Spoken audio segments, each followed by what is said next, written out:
আজ রান্না করলাম মাছ দিয়ে শাপলা দিয়ে শুক্তা। যা গরম পড়েছে, আমি চেষ্টা করি এই গরমে মাঝে মধ্যে সব রান্নার পাশাপাশি এই শুক্তা রাখার জন্য। আর এই বর্ষাকালে শাপলা দিয়ে শুক্তা রান্না করলে খেতে যে কি ভালো লাগে।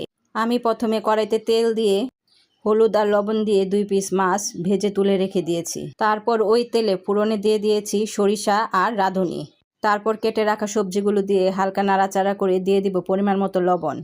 অল্প পানি দিয়ে আমি সবজিগুলা কিছুক্ষণের জন্য ঢেকে দিব। সবজিগুলো যখন হালকা সিদ্ধ হয়ে আসবে তখন আমার কেটে রাখা শাপলাগুলো দিয়ে ভালোভাবে নেড়েচেড়ে আবার কিছুক্ষণের জন্য এটা ঢেকে দিব। শুক্তো কিন্তু এই গরমে আমাদের পেটের জন্য খুবই উপকার। এখন ঢাকনা খুলে সবগুলো সবজি যখন ভালোভাবে সিদ্ধ হয়ে আসবে তখন কিছুটা আদা দিয়ে আমার ভেজে রাখা মাছগুলো দিয়ে দিব। তারপর পরিমাণ মতো হলুদ দিয়ে আমি এটাকে ভালোভাবে নেড়েচেড়ে নিব।